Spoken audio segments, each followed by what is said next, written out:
So today we're going to talk about the FIDIC Yellow Book Plant and Design Build Contract, clauses 1 and 2.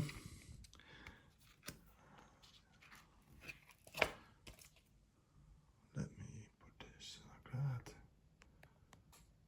So clause 1 is about the general provisions, and clause 2 explains the employer obligations.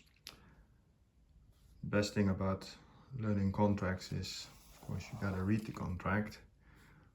That makes it all very easy. So general provisions, they start with a set of definitions, defined terms. I'm not going to go through every one of them, but it's a whole lot. There are a number of important ones. For example, the claim one, as you can see,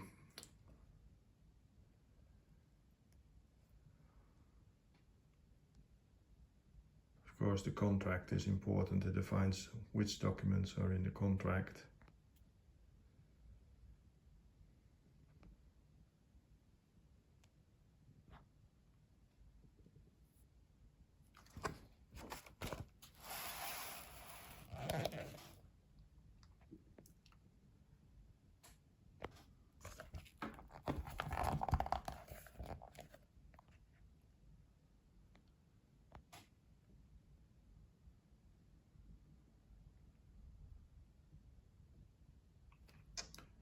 The other one, which is very important, is the cost definition. A lot of people get this wrong. It actually states here means all expenditure, so that means cost paid, but it does not include overhead. It does include overhead, but it doesn't include profit. That's the other element which is important to understand. And then the other one is cost plus profit, which is of course with the profit percentage. And as you can see, FIDIC has specified 5%. So many employers reduce that in the particular or special conditions. So you gotta read them carefully whether that 5% is still there or whether it has been reduced.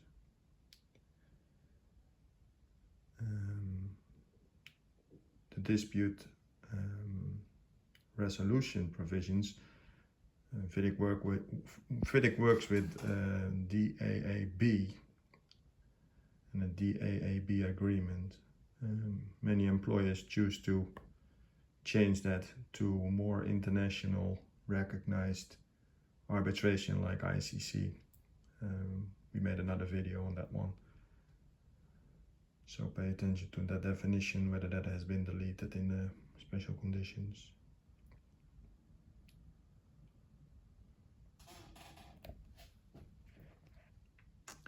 Here's a simple one, but the important one is called day, means calendar day. So it's not a working day.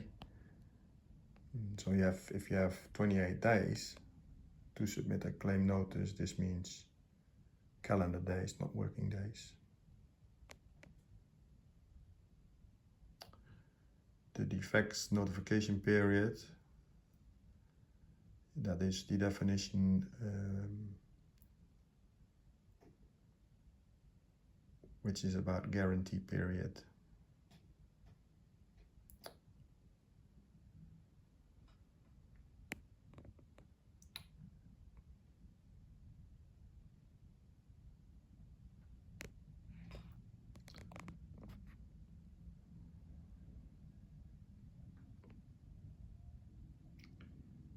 The employer requirements, that's important to understand, is normally contains the scope of work and all other discipline requirements like project management, schedule management, etc.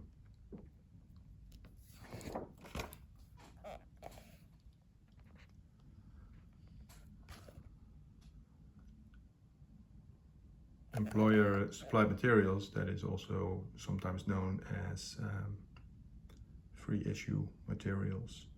And of course the engineer in the Yellow Book is important definition, because that is basically the person who acts and manages, act on behalf of the employer and manages the contract. So important.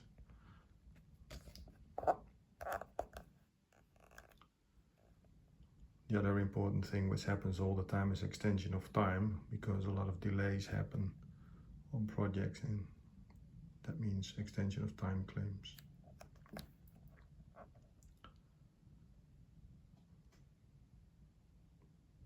Of course, the general conditions are these general conditions.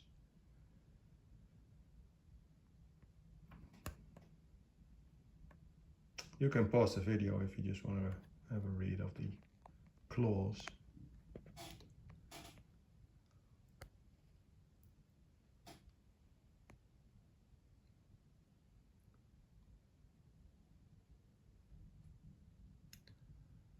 Letter of acceptance is sometimes also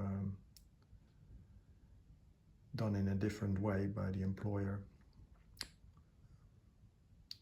by means of a letter of award or a letter of intent, depending on the situation and outstanding issues.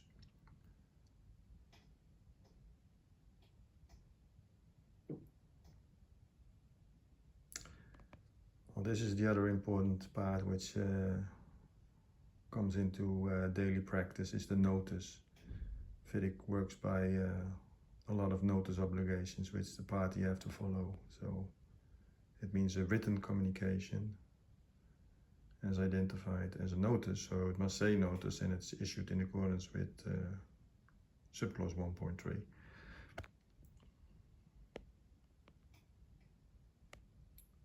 If any party is dissatisfied with the other party, of course, you have to send a notice of dissatisfaction. It's very important. There's the other part that is called the particular conditions. This is a document where the employer deviates from the general conditions. So that should be very carefully read in conjunction with the general conditions.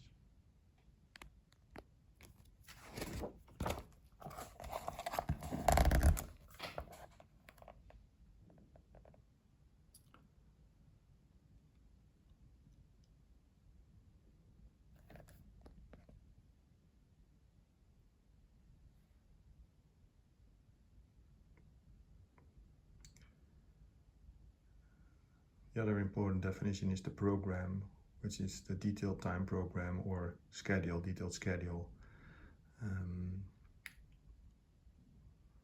which a contractor has to provide to the engineer in subclause 8.3.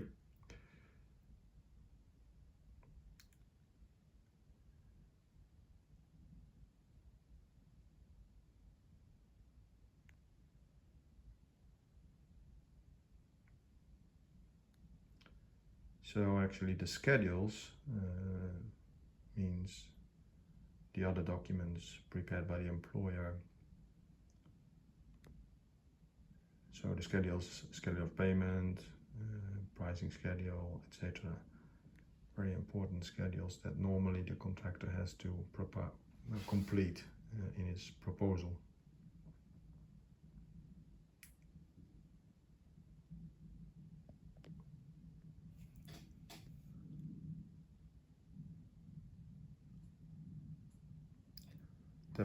Definition of site is also important to remember, that it means the places where the permanent works are to be executed and to which the plant and materials are to be delivered. But then it says, and any other places specified in the contract as forming part of the site. So for instance, module yards or prefabrication yards are also part of the site under normal circumstances, provided they are specified. So here we have the special provisions, which is part of the particular conditions. Again, very important to read in conjunction with the general conditions.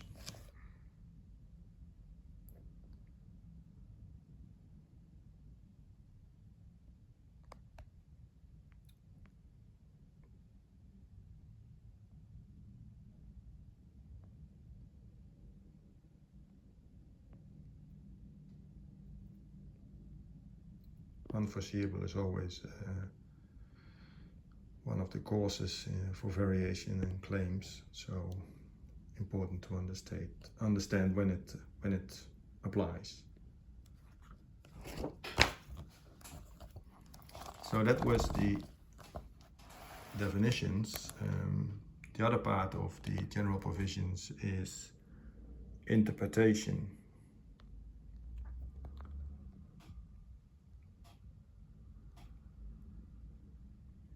It's a very generic clause which you find in almost any contract.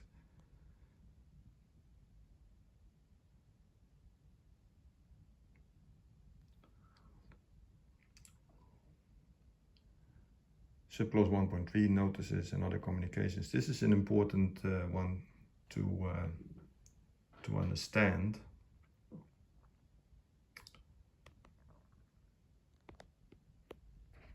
Because this is about the requirements, obligations around preparing and sending notices. Here it says it shall be a paper signed original, but nowadays you can always have an electronic one as long as that is specified in the contract data. So if it's allowed by email, then it should be stated in the contract data that it is accepted to be sent by email.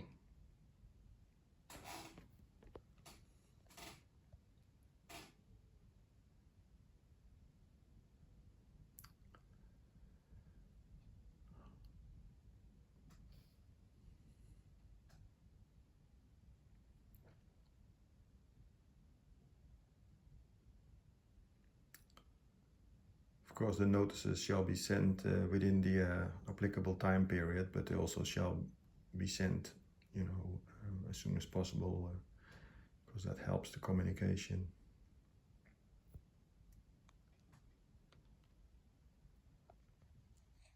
And we come to 1.4, law and language.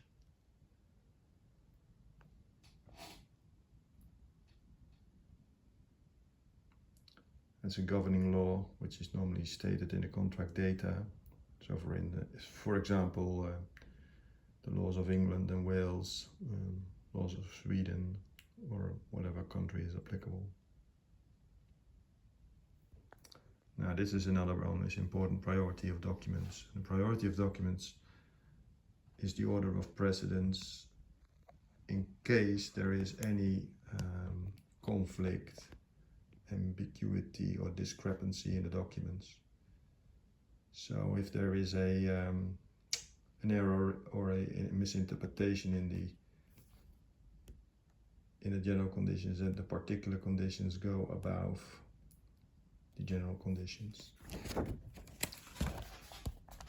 And what's more important, of course, is that the employer requirements, normally including the scope, specification of the employer or the feed package, has a higher order of precedence than the contractor's proposal. So if the contractor deviates in its proposal and that is not picked up, then still the employer requirements are applicable.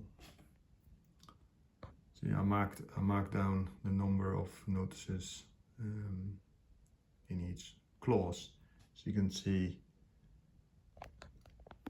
if there is a discrepancy, you have to send a notice as soon as possible. That's important. Well, we come to contract agreement 1.6. That is the signing document, which basically is the highest level document. And then you always have an assignment clause, effectively stating that when and how you can assign the contract to another party. 1.8 is about care and supply of documents.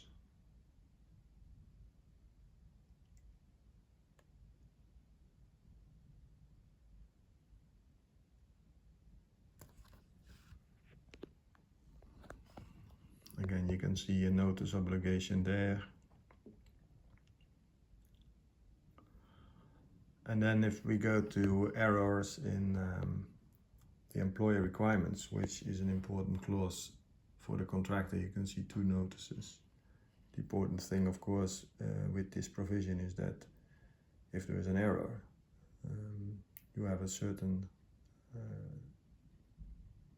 time to notify this in order to get it resolved.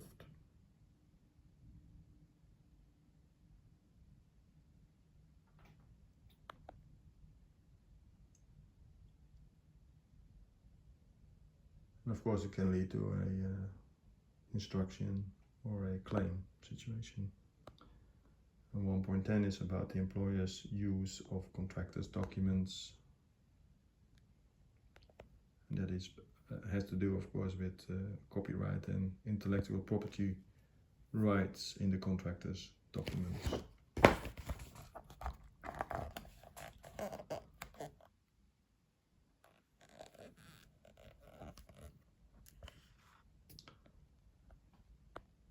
Contractor's use of the employer documents as between the party, the employer shall retain the copyright and other intellectual property rights in, of course, its own employer requirements and other documents, which is a pretty standard clause in any contract. And then we go to confidentiality, also relatively standard clause. And the standard clause in other contracts is compliance with laws, which more or less speaks for itself, that the parties have to comply with the applicable laws.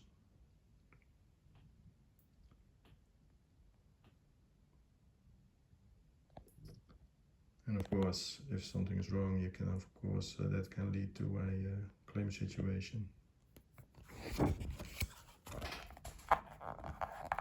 1.14 is joint and several liability, and that's a clause when it's applicable to the contractor is a joint venture, and then means that each of the members of the joint venture shall be jointly and severally liable under this contract. And the other important part is the limitation of liability. Limitation of liability in this clause describes the exceptions, and in many cases the employer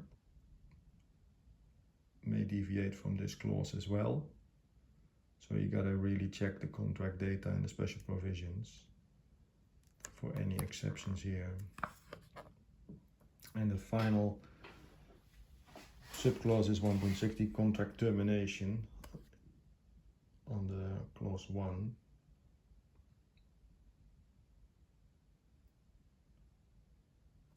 So that is basically clause 1.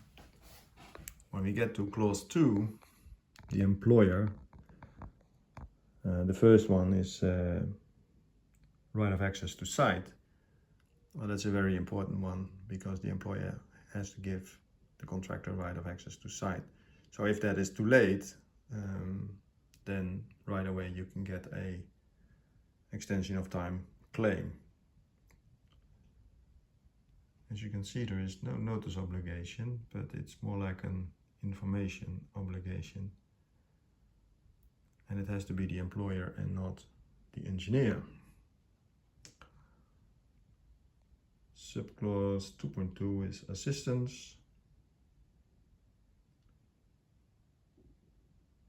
And that is the contractor has to provide reasonable assistance to the employer if requested.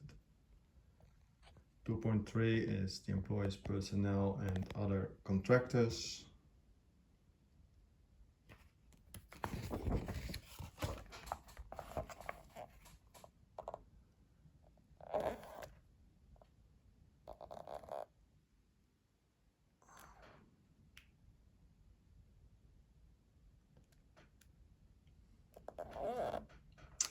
Contractor employers' financial arrangements. So this is where the employer has to notify if there's any material change in the financing arrangements regarding the contract or project.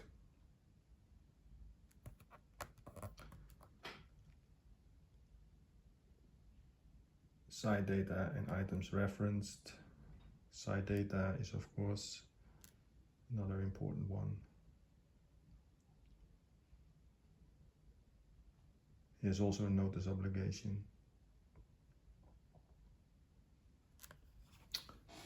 The last one is 2.6. It's free issue items.